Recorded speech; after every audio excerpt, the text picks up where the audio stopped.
Quer aprender a programar e entrar no mercado com mais vagas disponíveis, mas com poucos profissionais? E melhor ainda, poder trabalhar de casa e ganhar em dólar? Confere o link na descrição. Por exemplo, um assunto que sempre dá pau, que ninguém concorda e que é uma das grandes coisas feitas para radicalizar discurso é segurança pública, certo? Vamos discutir segurança pública? Tá bom. Então eu vou procurar um convidado que pense de uma maneira para botar de um lado e de outra maneira para sentar do outro lado. Gente, séria? Tem não. Sabe por quê? Porque tem um monte de consenso.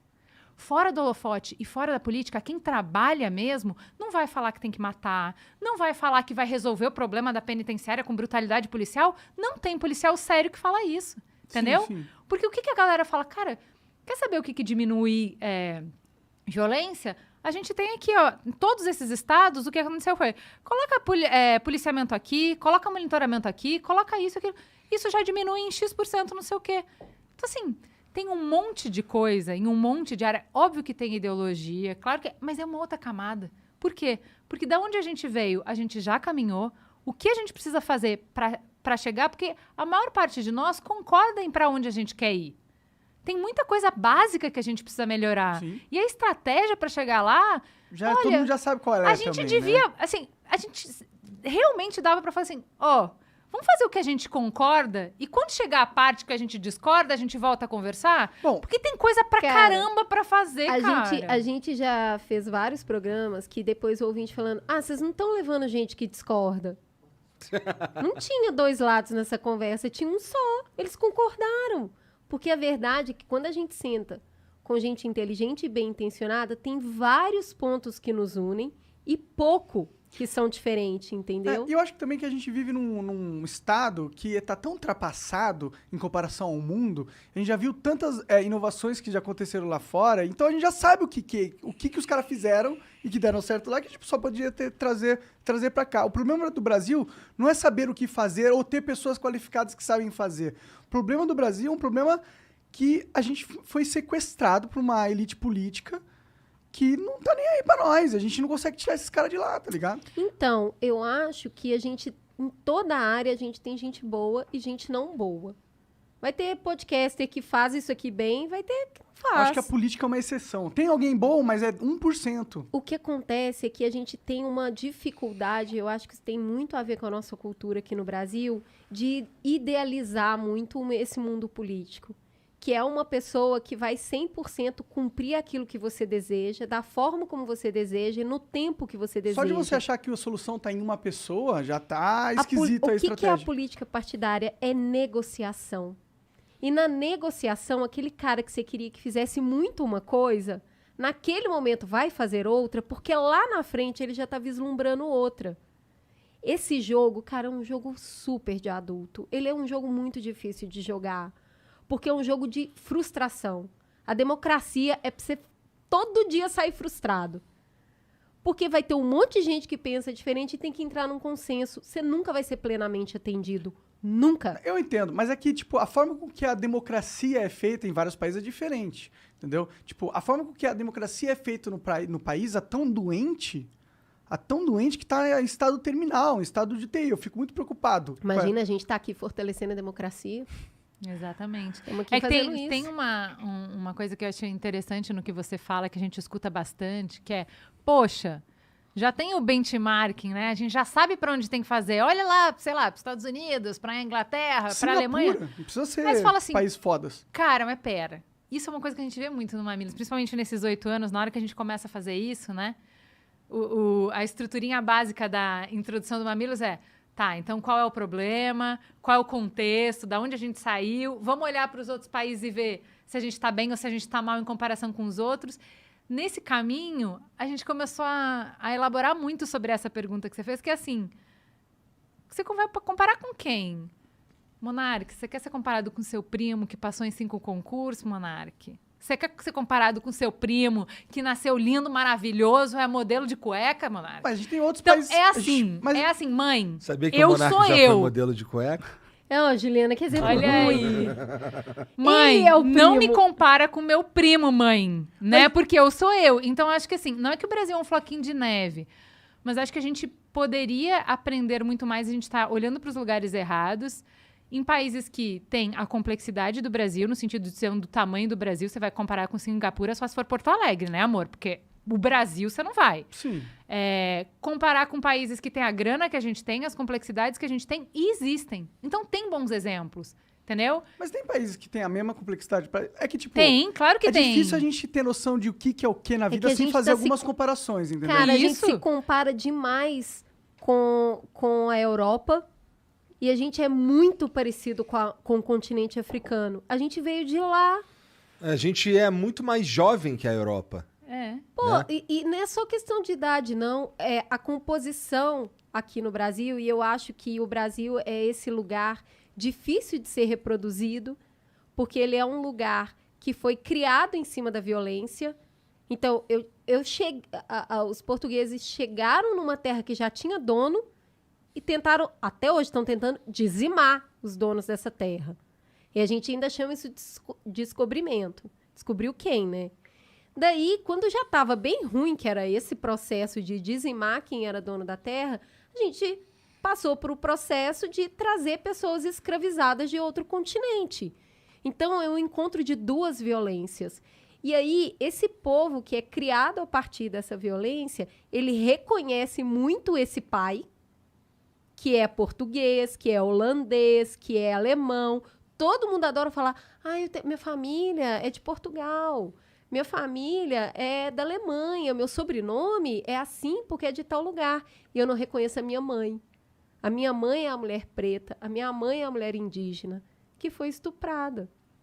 A gente nasceu de um processo muito violento. Se a gente não sentar e conversar... É tipo terapia. Se você não resolver um processo de 500 anos de uma violência e reconhecer não é arrumar não, tá? Aham. Reconhecer eu falar, putz, deu ruim, né, cara? A gente viveu 350 anos de uma escravidão regularizada. O mundo, Ai, viveu, né? Cris, Tá- puta, tem muito tempo, né? Não vamos superar. Não, tem bem menos tempo que a gente tá livre do que a gente ficou O preso. Brasil foi o último país a liberar a escravidão do mundo. Só tem 3 gerações. Se você conversar com uma quarta, pessoas que têm bisavós velhinhos podem te falar de processos escravizatórios. Sim. Então, se você sabe... A família da minha namorada veio do quilombo, ela falou. Então, esses processos, se você encontrar uma pessoa que foi escravizada, ou seja, ela foi sequestrada, ela não tem direito a nada. Aí você vai pro filho, né? Esse filho, ele já chegou ali numa vida liberta, a gente pode questionar que liberdade é essa, né? Mas esse filho já foi para um processo capitalista, que é eu preciso trabalhar, eu preciso gerar dinheiro. Aí esse neto... Mas eu não tenho terra. Não E eu tenho não posso nada. ficar, Não posso e eu não posso votar, ficar não à tenho toa, terra. senão eu vou ser presa. Exato. Lei da vadiagem é isso, né? Que ficou em vigor no Brasil quase um século. Se você estiver na rua de bobeira, eu te prendo. O encarceramento em massa começou aí. Mas eu não tenho onde ficar, eu não tenho casa, eu não tenho emprego. Não, tá vadiando. Então eu te prendo. Então, esse filho já lidou com essa situação, liberto. Aí ele ralou. Aí esse neto já tinha um teto. Esse bisneto já foi para a escola. Esse tataraneto formou na faculdade. A gente está falando de 4, 5 gerações de gente que saiu de um processo escravizado e por pura resistência conseguiu chegar no que a gente está vendo hoje. Isso demora, gente. Eu concordo com você, mas eu discordo de você também. Eu concordo no ponto que isso que você falou é verdadeiro e é pleno. A gente tem uma carga histórica de desigualdades e de injustiças que a gente carrega até hoje e que a gente não vai se livrar dela instantaneamente. Vai demorar muitos, talvez milênios, para a gente corrigir essa deturpação causada na sociedade por causa de ações como essa. Porém, eu discordo que o problema a gente não consegue avançar, que é por causa desse nosso histórico, entendeu? Não, concordo. Porque os Estados Unidos ele tem um histórico parecido, é claro que é diferente, porque os ingleses não foram lá para extrair tudo dos Estados Unidos. Exato, é por isso que eu fiz a comparação com seu primo que tem o pai rico, com você, entendeu? Sim. Que você fala assim, mãe, né, meu primo fez inglês, teve todas as oportunidades, estudou em colégio particular, não sei o quê. Você quer mesmo comparar? Você queria que eu passasse em todos os concursos estudando em escola pública? Mãe, não compara coisas que são diferentes, Com certeza, entendeu? com certeza. O que eu argumento aqui é que o Brasil ele tem um problema que o problema não vai ser resolvido com essas pequenas boas mudanças que a gente coloca em algumas políticas ali e aqui, entendeu? Ah, sim. Ele tem um problema que é tão estrutural e tão gigantesco que se a gente não atacar esse problema, não adianta a gente arranjar as outras coisas, que a gente não vai resolver o problema do país. Foi isso que eu quis dizer quando a gente tem uma elite Qual que política você acha que é o maior problema do Brasil? O maior problema do Brasil é que a população ela não fica ligada na política para resolver os problemas delas ou para exercer o seu poder político. A maioria da população brasileira vê a política como uma corrida de cavalos ou um jogo esportivo de futebol, meu time contra aquele time. O maior problema é que o povo ele não tem propostas, ele não se une, a gente está dividido pra caralho, a gente não tem nem estrutura organizacional entre a gente para demandar as mudanças estruturais que a gente precisa ter no sistema. Primeiro passo que a gente tinha que ter era criar essa estrutura, um consenso em qual, primeiro a gente tinha que ter uma mudança que todo mundo pudesse se unir atrás dela e que fosse uma mudança que, no sistema, que fosse uma mudança que permitisse a gente virar o jogo, em vez de continuar indo para essa... Você acha que é factível ter uma proposta que todo mundo concorde? Eu acho que é mais factível do que você ter milhares de propostas que todo mundo concorde. Entendeu? Tipo, é mais fácil você colocar uma causa aí, organizar todo mundo numa grande causa que muda, do que você organizar milhares de causas e fazer com que todas essas causas em união mudem o sistema. Mas é que a articulação política é isso. É assim, esse direcionamento que você está falando é isso, assim. Putz, vai ser esse cardápio e a gente vai fazer o combo do McDonald's, entendeu?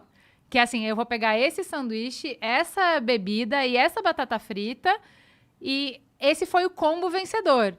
E aí talvez a orientação econômica não é a que eu concordava, mas em compensação eu fui contemplado na parte de direitos civis que eu concordava e talvez o projeto, fala bosta, para esporte eu fui contemplado, mas nisso aqui eu não fui contemplado.